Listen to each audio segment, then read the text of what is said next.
ಶ್ರೀರಾಮಕೃಷ್ಣ ಪರಮಹಂಸರು ಜ್ಞಾನಯೋಗವೆಂದರೇನೆಂದು ಈ ರೀತಿಯಾಗಿ ವಿವರಿಸುತ್ತಾರೆ. ಜ್ಞಾನಯೋಗವೆಂದರೆ ಜ್ಞಾನದ ಮೂಲಕ ದೇವರೊಂದಿಗೆ ಸಂಬಂಧವನ್ನು ಕಲ್ಪಿಸಿಕೊಳ್ಳುವುದು. ನಿರಾಕಾರ ಬ್ರಹ್ಮನನ್ನು ಪಡೆಯುವುದು ಜ್ಞಾನಿಯ ಗುರಿ. ಅವನು ನೇತಿ ಎಂದು ಒಂದು ಅಸತ್ಯವಾದ ಮೇಲೆ ಮತ್ತೊಂದು ಅಸತ್ಯವನ್ನು ತೊರೆದು ಕೊನೆಗೆ ನಿತ್ಯ ಅನಿತ್ಯ ವಸ್ತು ವಿಚಾರ ನಿಲ್ಲುವವರೆಗೂ ಹೋಗಿ ಸಮಾಧಿಯಲ್ಲಿ ಬ್ರಹ್ಮ ಸಾಕ್ಷಾತ್ಕಾರ ಪಡೆಯುವನು. ಕಳ್ಳನೊಬ್ಬನು ಕತ್ತಲೆಯ ಕೋಣೆಗೆ ಹೋಗಿ ಎಲ್ಲ ವಸ್ತುಗಳನ್ನು ಮುಟ್ಟಿ ನೋಡುತ್ತಾನೆ. ತನ್ನ ಕೈಯನ್ನು ಬಹುಶಃ ಒಂದು ಮೇಜಿನ ಮೇಲಿಟ್ಟು ಇದಲ್ಲ ಎಂದು ಹೇಳಿ ಮುಂದೆ ಹೋಗುತ್ತಾನೆ. ಅನಂತರ ಒಂದು ಕುರ್ಚಿಯನ್ನು ಮುಟ್ಟಿ ಇದಲ್ಲ ಎಂದು ಹೇಳಿ ಮುಂದೆ ಹೋಗುತ್ತಾನೆ. ಎಲ್ಲ ವಸ್ತುಗಳನ್ನು ಇದಲ್ಲ ಎಂದು ಹೇಳಿ ದ್ರವ್ಯದ ಪೆಟ್ಟಿಗೆ ಸಿಕ್ಕುವ ತನಕ ಹುಡುಕುತ್ತಾ ಹೋಗುತ್ತಾನೆ. ಅನಂತರ ಇಲ್ಲಿದೆ ಎಂದು ಹೇಳಿ ತನ್ನ ಹುಡುಕಾಟವನ್ನು ನಿಲ್ಲಿಸುವನು. ಬ್ರಹ್ಮನನ್ನು ಅರಸುವಿಕೆಯೂ ಹೀಗೆಯೇ. ಧ್ಯಾನದಿಂದ ಗೋಚರಿಸುವ ಜ್ಞಾನ ಬೇರೆ, ತರ್ಕದಿಂದ ಸಿಕ್ಕುವ ಜ್ಞಾನ ಬೇರೆ.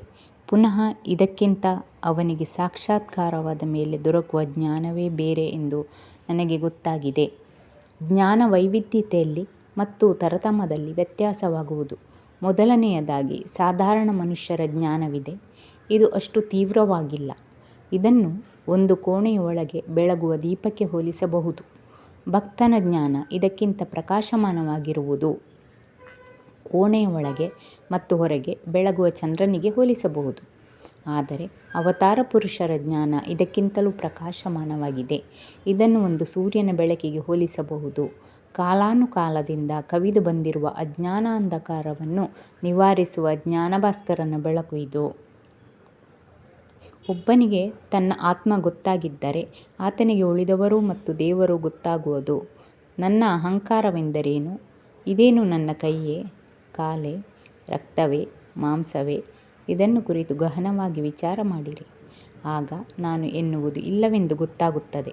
ನೀವು ಈರುಳ್ಳಿಯ ಸಿಪ್ಪೆಯನ್ನು ತೆಗೆಯುತ್ತಿದ್ದರೆ ಕೊನೆಗೆ ಅದೆಲ್ಲ ಸಿಪ್ಪೆಯಿಂದಲೇ ಆಗಿರುವುದು ಎಂದು ತೋರುವುದು.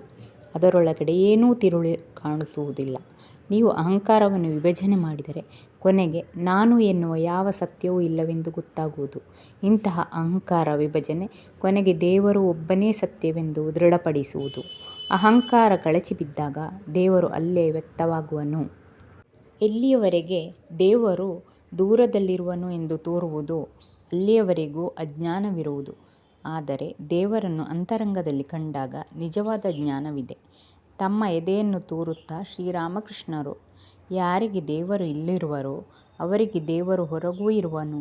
ಯಾರು ತಮ್ಮಲ್ಲಿ ದೇವರನ್ನು ಕಾಣರೋ ಅವರಿಗೆ ಹೊರಗೂ ದೇವರಿಲ್ಲ. ಯಾರು ತಮ್ಮ ಆತ್ಮದಲ್ಲಿ ದೇವರನ್ನು ನೋಡುವರೋ ಅವರು ವಿಶ್ವವೆಂಬ ದೇವಾಲಯದಲ್ಲಿಯೂ ಕೂಡ ನೋಡುವರು ಎಂದರು. ಒಬ್ಬನು ಅರ್ಧರಾತ್ರಿಯಲ್ಲಿ ಎದ್ದು ತಂಬಾಕನ್ನು ಸೇದಬೇಕೆಂದು ಬಯಸಿದನು. ಅವನಿಗೆ ಸ್ವಲ್ಪ ಬೆಂಕಿ ಬೇಕಾಯಿತು.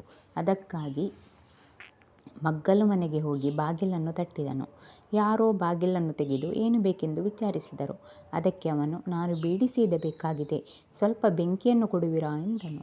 ಅಯ್ಯ, ಇದು ಏನು ಹುಚ್ಚು? ಈ ಹೊತ್ತಿನಲ್ಲಿ ಎದ್ದು ಬಂದು ನಮ್ಮನ್ನು ಎಚ್ಚರಿಸುವಷ್ಟು ತೊಂದರೆ ತೆಗೆದುಕೊಂಡೆಯಲ್ಲ. ನಿನ್ನ ಕೈಯಲ್ಲೇ ಉರಿಯುತ್ತಿರುವ ದೀಪವಿದೆಯಲ್ಲ ಎಂದನು. ಮನುಷ್ಯನಿಗೆ ಏನು ಬೇಕೋ ಅದು ಆಗಲೇ ಅವನಲ್ಲಿದೆ. ಆದರೂ ಅವನು ಹುಡುಕುತ್ತಾ ಅಲೆಯುತ್ತಿರುವನು. ವಿಚಾರದಲ್ಲಿ ಎರಡು ವಿಧ, ಅನುಲೋಮ ಮತ್ತು ವಿಲೋಮ. ಅನುಲೋಮದಲ್ಲಿ ಒಬ್ಬನು ಸೃಷ್ಟಿ ಚಿಂತನೆಯಿಂದ ಸೃಷ್ಟಿಕರ್ತನ ಕಡೆಗೆ ಹೋಗುತ್ತಾನೆ, ಎಂದರೆ ಕಾರ್ಯದಿಂದ ಆದಿಕಾರಣಕ್ಕೆ ಹೋಗುತ್ತಾನೆ. ಕೊನೆಗೆ ವಿಲೋಮ ವಿಚಾರ ಪ್ರಾರಂಭವಾಗುವುದು. ದೇವರನ್ನು ನೋಡಿ ಆದ ಮೇಲೆ ಸೃಷ್ಟಿಯ ಪ್ರತಿಯೊಂದು ಕಡೆಯಲ್ಲಿಯೂ ಪ್ರತಿಯೊಂದು ಕ್ರಿಯೆಯಲ್ಲಿಯೂ ಅವನನ್ನು ನೋಡುತ್ತಾನೆ. ಒಂದು ವಿಭಜನಾ ರೂಪವಾದುದು, ಮತ್ತೊಂದು ಸಂಯೋಜನಾ ರೂಪವಾದುದು. ಮೊದಲನೆಯದು ಬಾಳೆಯ ಕಂದನ್ನು ದಿಂಡು ಸಿಕ್ಕುವ ತನಕ ಒಂದರ ಕೆಳಗೆ ಇರುವ ಮತ್ತೊಂದು ಮುಸುಕನ್ನು ಹರಿಯುತ್ತಾ ಹೋಗುವುದು. ಎರಡನೆಯದು ಮುಸುಕನ್ನು ಹೊದಿಸುತ್ತಾ ಬರುವುದು. ಜ್ಞಾನ ಐಕ್ಯತೆಗೆ ಒಯ್ಯುವುದು, ಅಜ್ಞಾನ ಭಿನ್ನತೆಗೆ ಒಯ್ಯುವುದು.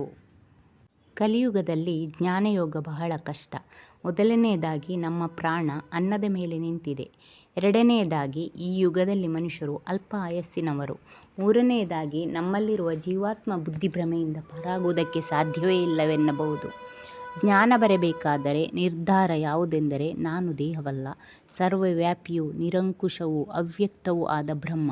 ನಾನು ದೇಹವಲ್ಲದ ಕಾರಣ ದೇಹದ ಅವಸ್ಥೆಗಳಾದ ಜನನ ಮರಣ ಹಸಿವು ತೃಷೆ ರೋಗಾದಿಗಳಿಲ್ಲದವನು ಎಂಬುದು. ಇಂತಹ ಅವಸ್ಥೆಗಳಿಗೆ ಒಳಗಾಗಿದ್ದರೂ ತಾನೇ ಜ್ಞಾನಿ ಎಂದು ಹೇಳಿಕೊಳ್ಳುವವನು ಕೈಗೆ ಚುಚ್ಚಿಕೊಂಡಿರುವ ಮುಳ್ಳಿನ ವ್ಯಥೆಯಿಂದ ಅರಚುತ್ತಿದ್ದರೂ ತನ್ನ ಕೈಗೆ ಏನೂ ಆಗಿಲ್ಲ, ಅದು ಸರಿಯಾಗಿದೆ ಎನ್ನುವನಂತೆ.